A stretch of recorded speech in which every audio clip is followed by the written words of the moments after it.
میرے ساتھ خداوند کا کلام کھولیے۔ آج ہم کلام مقدس میں سے پڑھیں گے مقدس لوکا کی معرفت لکھی گئی انجیل، باب نمبر 14 آیت نمبر 25 سے آیت نمبر 33 تک۔ لوکا 14:25 تا 33۔ خداوند کے کلام میں یوں لکھا ہے: جب بہت سے لوگ اس کے ساتھ جا رہے تھے تو اس نے پھر کر ان سے کہا، اگر کوئی میرے پاس آئے اور اپنے باپ اور ماں اور بیوی اور بچوں اور بھائیوں اور بہنوں بلکہ اپنی جان سے بھی دشمنی نہ کرے تو میرا شاگرد نہیں ہو سکتا۔ جو کوئی اپنی صلیب اٹھا کر میرے پیچھے نہ آئے وہ میرا شاگرد نہیں ہو سکتا۔ کیونکہ تم میں ایسا کون ہے کہ جب وہ ایک برج بنانا چاہے تو پہلے بیٹھ کر لاگت کا حساب نہ کر لے کہ آیا میرے پاس اس کے تیار کرنے کا سامان ہے یا نہیں؟ ایسا نہ ہو کہ جب نیو ڈال کر تیار نہ کر سکے تو سب دیکھنے والے یہ کہہ کر اس پر ہنسنا شروع کر دیں کہ اس شخص نے عمارت شروع تو کی مگر تکمیل نہ کر سکا۔ یا کون ایسا بادشاہ ہے جو دوسرے بادشاہ سے لڑنے جاتا ہو اور پہلے بیٹھ کر مشورہ نہ کر لے کہ آیا میں 10,000 سے اس کا مقابلہ کر سکتا ہوں یا نہیں؟ جو 20,000 لے کر مجھ پر چڑھا آتا ہے، نہیں تو جب وہ ہنوز دور ہی ہے ایلچی بھیج کر شرائط صلح کی درخواست کرے گا۔ پس اسی طرح تم میں سے جو کوئی اپنا سب کچھ ترک نہ کرے وہ میرا شاگرد نہیں ہو سکتا۔ کلام مقدس کے پڑھے، سنے اور سمجھے جانے پر خداوند خدا کی برکت ہو۔ آج کے پیغام کا عنوان ہے شاگردیت کی قیمت۔ شاگردیت کی قیمت، cost of discipleship. Cost of discipleship. میرے بھائیوں اور بہنوں، اس بات کو یاد رکھیے کہ بائبل مقدس کی تعلیم کی روشنی میں نجات ہمارے خدا کے فضل کے باعث ہے۔ نجات خدا کی طرف سے بخشش ہے۔ نجات خدا کی طرف سے مفت انعام ہے، اور یہ اس لیے ہے کیونکہ خدا کا فضل ہمارے خداوند یسوع مسیح میں ظاہر ہوا، اور ہم جو گناہ گار تھے خدا نے ہم پر یہ فضل کیا کہ ہم جو خدا کی عدالت اور سزا کے مستحق تھے، خدا نے ہم پر یہ رحمت کی کہ اس نے اپنے اکلوتے بیٹے دنیا کے نجات دہندہ چھڑانے والے بچانے والے اور رہائی دینے والے یسوع مسیح ناصری کو اس دنیا میں ہماری خاطر بھیجا، اور گناہ کی جو سزا اور عدالت ہمارے اوپر نازل ہونی اور گرنی تھی صلیب پر، وہ سزا وہ عدالت خداوند یسوع مسیح نے اپنے اوپر لے لی، اور تیسرے دن مردوں میں سے زندہ ہو کر ثابت کر دیا کہ ہماری خاطر یسوع مسیح کی طرف سے باپ کے حضور جو قربانی پیش کی گئی، باپ کے حضور جو کفارہ پیش کیا گیا، وہ مقبول ٹھہرا ہے۔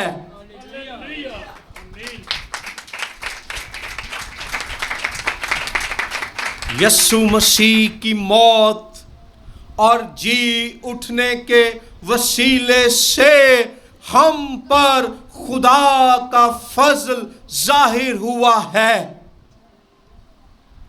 اور خوشخبری، گڈ نیوز، دا گوسپل، یونانی زبان میں اوانگلیون کیا ہے؟ وہ یہی ہے کہ خداوند یسوع مسیح قوم اسرائیل اور تمام اقوام عالم کے لیے صلیب پر موا، دفن ہوا، اور تیسرے دن پاک روح کی قدرت سے مردوں میں سے جی اٹھا، اور اب وہ زندہ ہے اور ابدالآباد زندہ رہے گا۔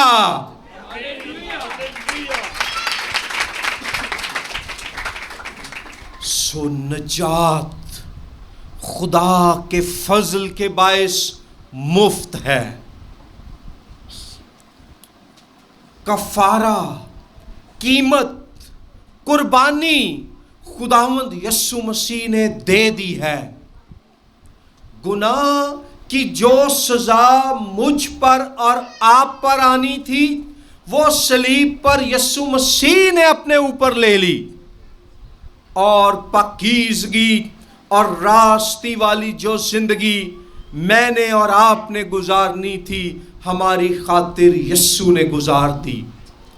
سو جو زندگی ہم نے جینی تھی ہماری جگہ وہ یسوع نے گزار دی، اور جو موت ہم پر آنی تھی ہماری جگہ یسوع پر آ گئی۔ سو اب جو کوئی یسوع مسیح کے نجات بخش اور حیات بخش نام پر ایمان لے آئے، خدا کا فضل، اس کی بخشش، اس کی رحمت، اس کی مہربانی اور اس کی جو ہے رحمت اس پر ظاہر ہو جاتی ہے، اور انہیں یسوع مسیح کے نام اور اس کے کفارے کے وسیلے سے ہمیشہ کی زندگی اور ابدی نجات حاصل ہو جاتی ہے۔ نجات مفت ہے، مگر نجات پانے کے بعد یسوع مسیح کی پیروی کرنے کی قیمت ادا کرنی پڑتی ہے، اور اسے ہم کہتے ہیں کاسٹ آف ڈسائپلشپ، شاگردیت کی قیمت۔ اور لوکا 14:25-33 آیات میں ہمارا خداوند یسوع مسیح شاگردیت کی قیمت ادا کرنے کی بات کرتا ہے۔ یونانی زبان میں شاگرد کے لیے جو لفظ استعمال ہوا ہے، یسوع مسیح کی پیروی کرنے والی عورت یا مرد کے لیے یونانی زبان میں لفظ ہے میتھیٹس، شاگرد۔ اور اس لفظ کا مطلب ہے فالوور، پیروکار، یسوع مسیح کے پیچھے چلنے والا، یسوع مسیح کے پیچھے چلنے والی۔ اور یہودی روایت میں یہ تھا کہ شاگرد وہ ہے جو اپنے استاد کے قدموں سے اڑنے والی دھول میں، مٹی میں، گرد میں چلے۔ ایسا اس لیے کہا جاتا کیونکہ اس دور میں کچے راستے ہوتے تھے، اور جب یہودی ربی، یہودی استاد چلتا تو اس کے شاگرد احتراماً اس کے آگے نہیں بلکہ اس کے پیچھے پیچھے چلتے، اور جب وہ استاد کے پیچھے پیچھے چلتے تو استاد کے قدموں سے مٹی اڑتی، دھول اڑتی، گرد اڑتی، اور یوں یہ خیال اور تصور رائج ہو گیا کہ شاگرد وہ ہے جو اپنے استاد کے قدموں سے اڑنے والی گرد میں چلتا ہے۔ اور پھر یوں ہوا کہ خداوند یسوع مسیح آیا، اور یہودی ربیوں کی روایت کے برعکس، جو صرف مردوں کو اپنے شاگرد ہونے کا اعزاز بخشتے تھے، لوکا کی انجیل کے باب نمبر 8 کے مطابق خداوند یسوع مسیح نے لوکا 8:1-3 لوکا 8:1-3 کے مطابق خداوند یسوع مسیح نے مردوں کے ساتھ ساتھ عورتوں کو بھی اپنی شاگردی میں لے لیا، کیونکہ بائبل مقدس کے مطابق مرد اور عورت دونوں خدا کی صورت پر پیدا کیے گئے ہیں، دونوں گناہ کی حالت میں تھے، مگر دونوں کے لیے خداوند یسوع مسیح نے کفارہ دیا ہے، دونوں کو ایمان کے وسیلے سے نجات ملتی ہے، اور دونوں کے اندر خدا کا پاک روح ایمان کے وسیلے سے بستا ہے۔ سو خداوند یسوع مسیح نے لوکا 8:1-3 میں ہم پڑھتے ہیں کہ مردوں کے ساتھ ساتھ عورتوں کو بھی اپنی شاگردی میں شامل کر لیا۔ لوکا 8:1-3 میں لکھا ہے، تھوڑے عرصے کے بعد یوں ہوا کہ وہ منادی کرتا اور خدا کی بادشاہی کی خوشخبری سناتا ہوا شہر شہر اور گاؤں گاؤں پھرنے لگا، اور وہ 12 اس کے ساتھ تھے، اور بعض عورتیں جنہوں نے بری روحوں اور بیماریوں سے شفا پائی تھی، یعنی مریم جو مگدلینی کہلاتی تھی، جس میں 7 بدروحیں نکلی تھیں، اور یوآنا ہیرودیس کے دیوان کا مطلب ہے وزیر، ایک بڑا اعلیٰ افسر، خوزا کی بیوی، اور سسنہ، اور بہتیری اور عورتیں بھی تھیں جو اپنے مال سے ان کی خدمت کرتی تھیں۔ جب یسوع مسیح خدا کی بادشاہی کی منادی کر رہا ہے اور شہر شہر اور گاؤں گاؤں پھر رہا ہے، تو اس کے پیچھے چلنے والوں میں، اس کے پیروکاروں میں صرف 12 شاگرد مرد شامل نہیں ہیں، بلکہ اس کے ساتھ ساتھ عورتیں بھی ہیں جو یسوع مسیح کی شاگردی میں ہیں، مریم مگدلینی، یوآنا اور دیگر خواتین بھی یسوع کے پیچھے چل رہی ہیں۔ سو شاگرد صرف مرد نہیں ہے بلکہ عورت بھی ہے۔ شاگرد ہونے کا یونانی زبان کے لفظ میتھیٹس کا پہلا مطلب ہے پیروکار، یسوع مسیح کے پیچھے چلنے والا، یسوع مسیح کے پیچھے چلنے والی۔ اس میں مرد اور عورتیں دونوں شامل ہیں۔ دوسری بات،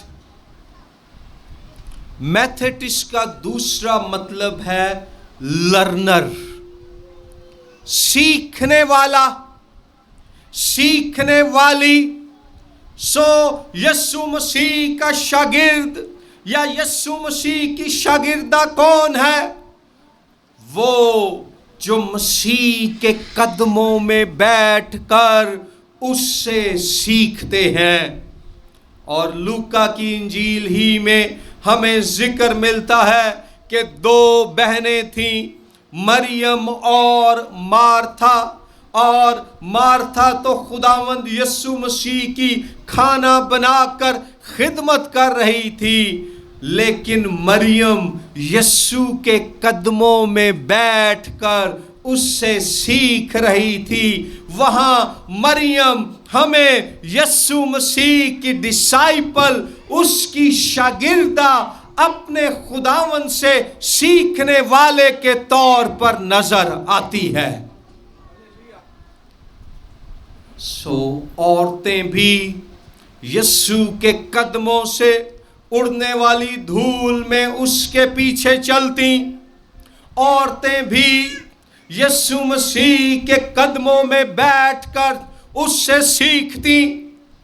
سو فالوور اور لرنر، پیچھے چلنا اور سیکھنا، یسوع مسیح کے پیچھے چلنا، یسوع مسیح سے سیکھنا، یہ اعزاز اور برکت خداوند نے مرد اور عورت دونوں کو دی ہے۔ تو جب دونوں یسوع مسیح کے پیچھے چلتے ہیں، جب دونوں یسوع مسیح سے سیکھتے ہیں، تو پھر دونوں ہی خدا کا کلام بھی سنا سکتے ہیں۔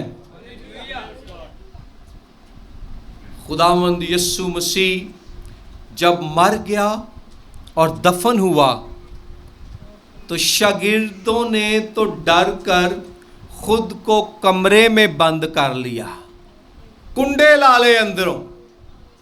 لیکن عورتیں تھیں جو اتوار کی صبح، جب ابھی پورے طور سے سورج طلوع نہیں ہوا تھا، ہلکا ہلکا اندھیرا تھا، وہ قبر پر پہنچی، یسوع کی قبر کو خالی پایا، فرشتے سے یہ خوشخبری سنی کہ وہ اب یہاں مردہ پڑا ہوا نہیں ہے بلکہ جی اٹھا ہے۔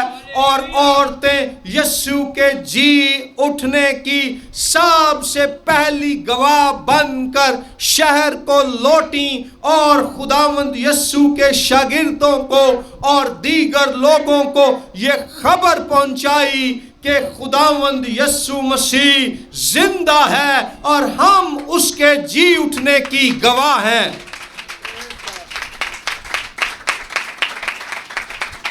تے جنہاں نو خداوند یسوع مسیح نے پہلا اپنی شاگرداں تے اس تو بعد اپنے جی اٹھن دے گواہ مقرر کیتا ہے، اسی اونا نو نہ کلام سنان تو روک سکنے ہاں، نہ اونا نو عزت دین تو سانو پیچھے ہٹنا چاہیے۔ ہیلیلویا۔ اب مرد اور عورتیں جب مسیح کے پیچھے چلتے ہیں اور اس سے سیکھتے ہیں تو کلام مقدس کے اس اقتباس کے مطابق لوکا 14:25-33 کے مطابق انہیں شاگردیت کی قیمت ادا کرنی ہے۔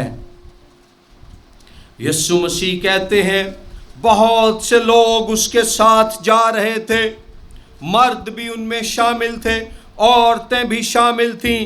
یسوع مسیح فرماتے ہیں اگر کوئی میرے پاس آئے، یعنی میری شاگردی میں آئے، تو وہ تب تک میرے شاگرد نہیں ہو سکتے جب تک پہلے اپنے باپ اور ماں اور بیوی اور بچوں اور بھائیوں اور بہنوں بلکہ اپنی جان سے بھی دشمنی نہ کریں۔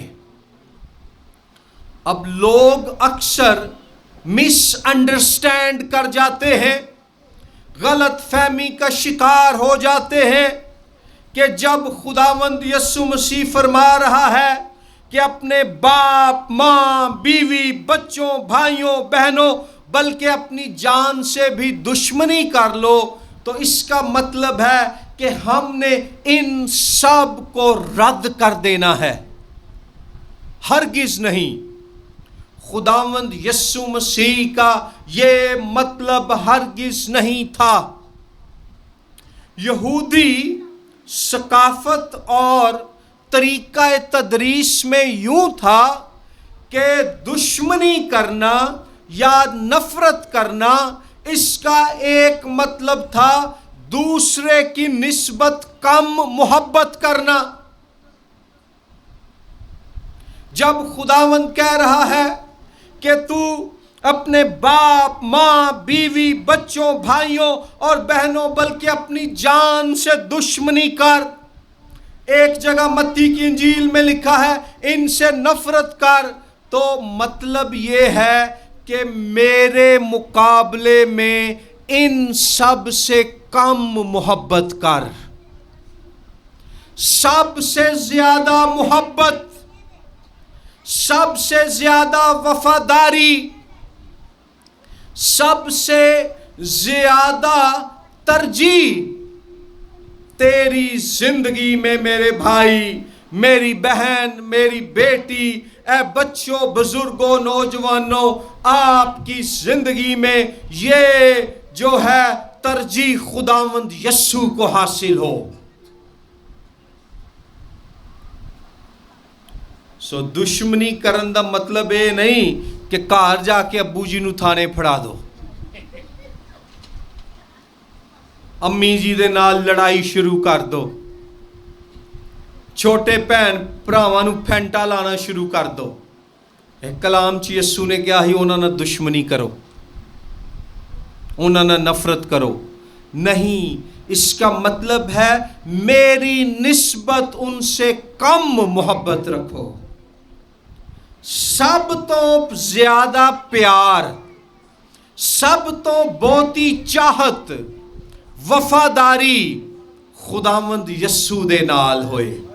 ہیلیلویا۔ اور پھر آیت نمبر یہ پہلی قیمت ہے جو آپ نے ادا کرنی ہے کہ تمام شخصوں اور اشیاء، تمام انسانوں اور چیزوں کے مقابلے میں خداوند یسوع مسیح سے سب سے زیادہ محبت کرنا اور وفاداری دکھانا۔